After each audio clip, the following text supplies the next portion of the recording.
নমস্কার বন্ধুরা, চম্পাস ফ্যামিলিতে আপনাদের আরেকবার স্বাগত। তো বন্ধুরা, আবার একটি নতুন ভিডিও নিয়ে চলে এসেছি। আজ রঙ্গন ফুলের পরিচর্যা নিয়ে আপনাদের সামনে শেয়ার করব। তো দেখুন বন্ধুরা, কত সুন্দর রঙ্গন ফুল ফুটে আছে। রঙ্গনই বা কেন, বাড়িতে যে কোনো ফুল ফুটে থাকলেই মন ভালো হয়ে যায়। তো বন্ধুরা, এত সুন্দর কিভাবে ফুল ফুটে আছে বা কি আপনারা ফোটাতে পারবেন, তার গোপন রহস্যটি আপনাদের সঙ্গে শেয়ার করব। তো দেখুন বন্ধুরা, আমি এখানে কি সার ব্যবহার করেছি। তো এখানে নিয়ে নিয়েছি সর্ষে খোল, আর নিয়ে নিয়েছি 10-26-26, আর নেব এখানে পেঁয়াজের খোসা, কলার খোসা, আর নিয়েছি কিছু আলুর খোসা।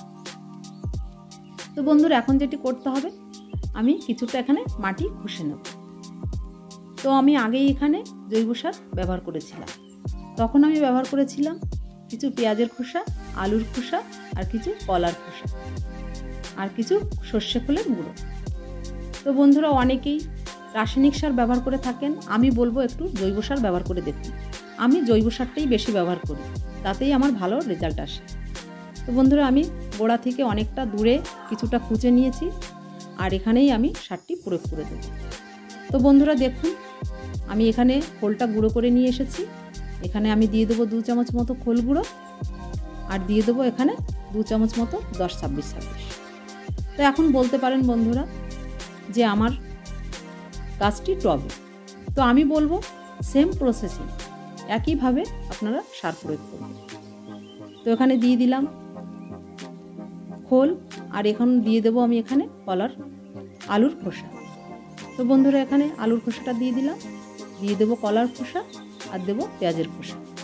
তো আলুর খোসাটার কথা না বললেই নয়, এটা ভীষণ কার্যকারী একটি জৈব সার। তো আপনার গোলাপের ক্ষেত্রেও এই সারটি ব্যবহার করতে পারেন, ভালো রেজাল্ট আসবে। আর বন্ধুরা, এইদিকে আমি ভালোভাবে মাটি চাপা দিয়ে দিলাম সারগুলোকে, দিয়ে আমি খানিকটা এখানে জল দিয়ে দেব। তো বন্ধুরা দেখুন, কত সুন্দর ফুল ফুটে আছে। তো দেখলেন তো বন্ধুরা, আমি কিভাবে এখানে সারটি প্রয়োগ করলাম।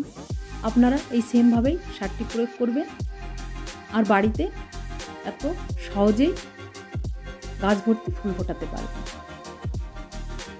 তো এই চ্যানেলে আপনারা নানান ধরনের ভিডিও পেয়ে যাবেন, যেমন রান্নাঘর রিলেটেড, বাকি গার্ডেন রিলেটেড, মিনি ব্লগ, সব ধরনের ভিডিও এই চ্যানেলে আপনারা পেয়ে যাবেন।